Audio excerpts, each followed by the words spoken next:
What's up, Zer0 Division Members? Welcome to my review for Berserk Volume 29. This volume was okay, but it felt a little slow. I heard a lot of people said they didn't like the pirate arc. I guess that's like the very small arc at the beginning of this volume, so I guess it would be a mini arc. I feel it served its purpose, but at the same time, I kind of didn't like it either.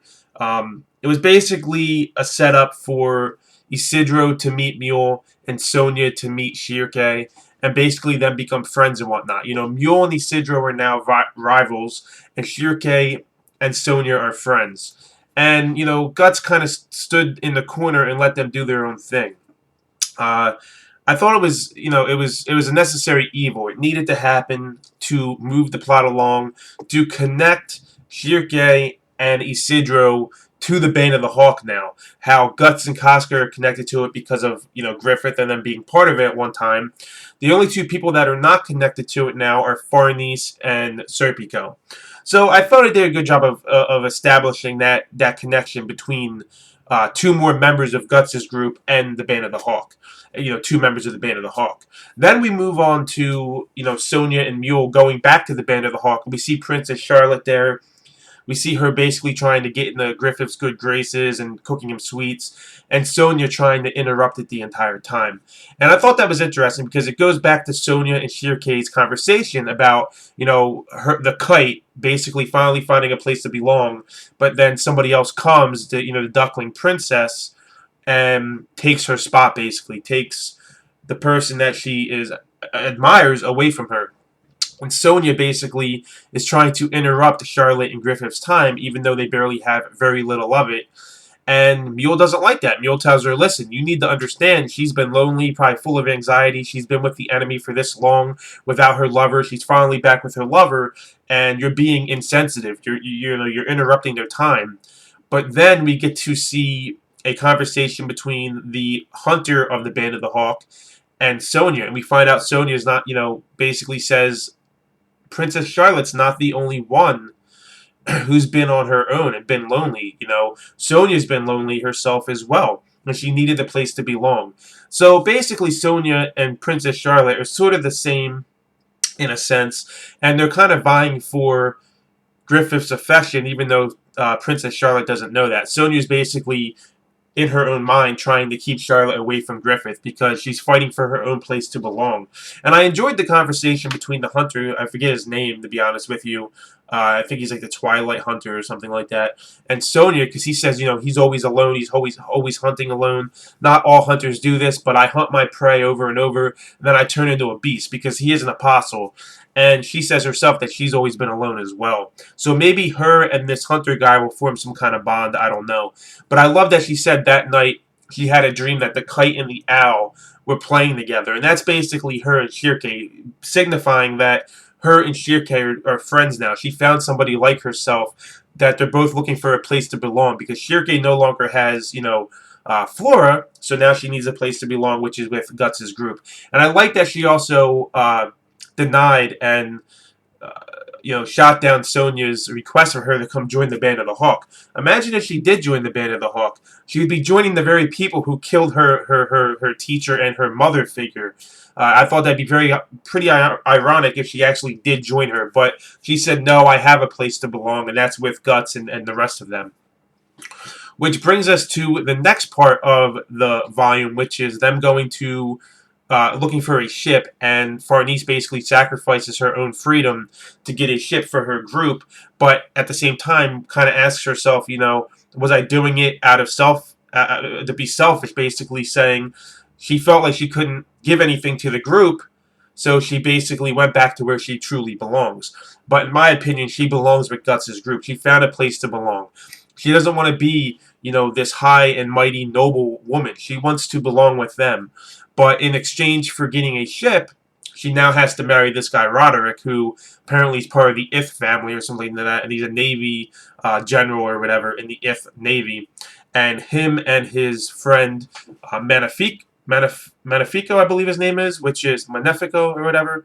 It's Farnese's brother. They basically have some Game of Thrones shit going on, some politics behind the scene. He's obviously planning to overthrow his father because his father doesn't accept him. Basically, his father to me feels much like Tywin from Game of Thrones, basically using his children as chess pieces, using people in his, in his army and whatnot, you could say, in his family as chess pieces to always control them. And we see a conversation between Farnese and her mother finally. We get to see her mother finally, and basically says that the father always feared her because he couldn't control Farnese. He always has to control people. He's actually weak in that sense. And I feel like him and Tywin are sort of similar. I don't want to compare Berserk to Game of Thrones that much because they're both different series, but that's what I feel, that he's much like Tywin. And in the respect that they have to control their family, use them as chess pieces to always be in control, and just, further raise the family name, that being the Vandemon and Tywin's being the Lannisters. So I enjoyed all these conversations in this volume. As far as the nobility goes, it has a very heavy Game of Thrones vibe. It's very political in a sense. And we get to also hear wow, what the fuck's this dude's name? Hold on. Magnifico or some shit like that? One second. His name is, let's see, Magnifico. Sorry, guys. Magnifico and Roderick talking about how Roderick, is a victim of his nation, and Magnifico is a victim of his family, and they want to break free from those prisons, those shackles, and explore the unknown world. And doing so, they might be able to be the conquerors of this new age that they're talking about. So I thought that was very interesting too, to see that. And they're basically using Farnese to further their goals. Roderick really don't give a fuck about Farnese. He's just marrying her to connect the Vandemon and the Ith family, because they probably plan on overthrowing their respective fathers, basically, and becoming the heads of their families. So I thought that was very interesting to hear about. I think that's all I really wanted to talk about as far as these nobility go. And then Guts and his group try to get to Farnese, and we finally get to see that Guts and Serpico are going to get their third rematch now. And obviously, Serpico, always being a very clever dog, he gets Guts in, he lures him into a pillar of forest, basically, which we learn used to be Kushan territory until it was taken from them. And this causes a problem for Guts because he can't swing his big sword. But we still see him hit the pillars and go through them. Now, this can cause a problem because if he destroys enough pillars, the ceiling might collapse on him and Serpico, ending their rematch regardless. But Serpico doesn't want the group getting the Farnese because he can't allow it for whatever reason. He's supposed to be her protector. He might feel that she chose this herself, so it's not really their place to interfere. But she's doing it because she wants to help them. She wants to do something that only she can do, and she even said that. But in a sense, she's kind of wrong because her being in that group, she is taking care of Casca. She's providing good food for them. She has a place with them. She just feels it's not enough. And honestly, Guts obviously feels it's enough because he decided to go, rescue her and get through to her. He even said, it's the price isn't worth it, losing a babysitter and losing a good cook, basically. She's one of them. And normally he wouldn't stick his nose into people's problems, but he even said, she didn't choose this on her own. He doesn't feel that way. Meanwhile, we have some ominous magic going on. We have something that's similar to those crocs that the Kushan had. It looks to be some kind of wildcat or something that took out some of the guards in front of the Vandemon mansion. This thing is lingering around. Why is he there? What is his goal? Why would the Kushan send this there? So we have to see what's going to happen with that as well. Is that going to interfere in Serpico and Guts' battle? I can't see that being the case because after it took out the guards, it didn't go after Guts and his group. It left them alone. So it's probably there for another reason. It's probably has another agenda and motive as far as whatever the Kushan wants to do. Maybe it's there to take out a certain individual, maybe the Vandemon, the head of the Vandemon family or something like that, considering the Vandemon family is the people that are giving the army and whatnot tons and tons of backing to go to war with the Kushan.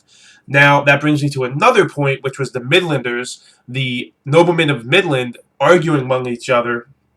And we finally get to see Sir Owen again, and he's wondering where, Sir Laban is and whatnot. And he basically pleads with these noblemen to stop fighting. We can't be airing our country's laundry out. You know, we need to keep this to ourselves, because apparently one of them was conspiring with a tutor or whatever. And remember, they were enemies during the Golden Age arc. So I thought that was interesting to see the internal strife and struggle of Midland as well, because the royal family is gone. The king is gone. Charlotte is prisoner. So Owen says without a royal family, Midland is pretty much, you know, not there anymore.